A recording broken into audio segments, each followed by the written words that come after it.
Hello, this is Munib, growth strategist at Growth Beyond Horizon.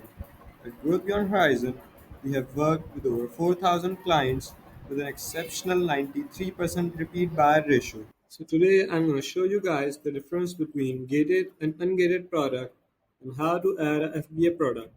So let's start step by step. Before we start listing, the first step is to check whether the product we are going to sell is gated or ungated.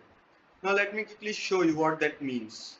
Here I have mentioned an ASIN, search this product, select the condition as new. See, here you can see apply to sell option. And here it is mentioned clearly you need approval to list this print, which means it is a gated product. Now let's copy another ASIN. Now paste it here, search for the product, open the product, select the condition as new. See, here you have the option to sell this product, which means it is an ungated product. We can sell this product directly.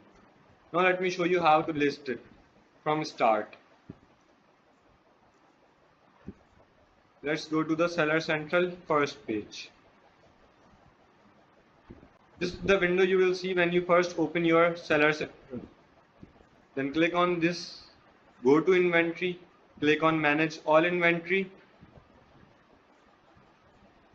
Now this type of window you will see.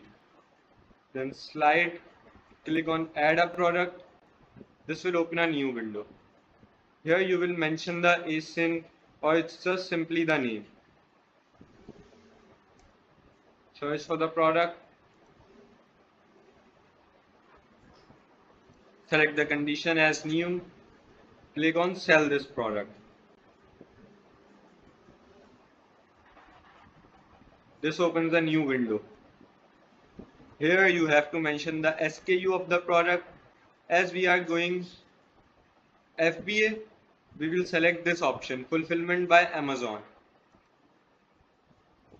Scroll down, mention your price. Let's say we are going to sell it for $10. The condition is new. Then you just simply have to click on submit, ready to submit. Then your listing is ready. Don't let your Amazon business fail. Contact us today through email, WhatsApp, or any of our social media accounts and write your success story with us.